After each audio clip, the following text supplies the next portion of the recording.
Red wine product மட்டும்தான் வந்து offer. இது வந்து ஆடு கார்டு கொடுத்துடணும். ஆடு கார்டு கொடுத்தோன்னா இங்கே வந்து குவான்டிட்டி 1 எவ்வளோ குவான்டிட்டி வேணும் குவான்டிட்டி போட்டுக்கலாம். ஆடு செக் அவுட் கொடுத்துட்டோம்னா எத்தனை ப்ராடக்ட் என்ட்ரி பண்ணிக்கலாம். இந்த என்டர் ப்ரோமோ கோடில் வந்துட்டு நீல்னு அடிக்கணும். நீல் 2025 அப்படின்னு அடிக்கணும். இப்போ வந்து பார்த்திங்கன்னா 1499 ரூபா ப்ராடக்டோட இது காஸ்ட்டு.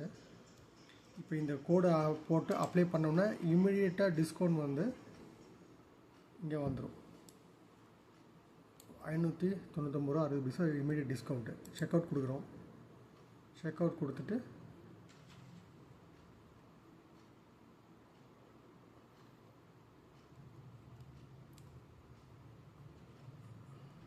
₹829 40 பைசா பே பண்ணால் போதும். இதில் வந்து பார்த்திங்கன்னா டெலிவரி சார்ஜ் ஃப்ரீயாக கொடுக்குறோம் இந்த கோடு அப்ளை பண்ணுறதுனால. அது போக ப்ராடக்ட்டுக்கு ₹599 60 பைசா டிஸ்கவுண்ட் கொடுக்குறோம். அவருங்க வந்து 750 ml export premium quality wine வந்து ₹899 40 பைசா கொடுத்து பே பண்ணால் போதும். இங்கே வந்து address, email address, details, address, phone நம்பர்லாம் கொடுத்துட்டு கண்ணி கொடுத்தோம்னா பேமெண்ட் மெத்தடு கிடைக்கும். Card, credit card, debit card எதுவோ அதை பே பண்ணி வந்துடலாம். அவ்வளோதான்.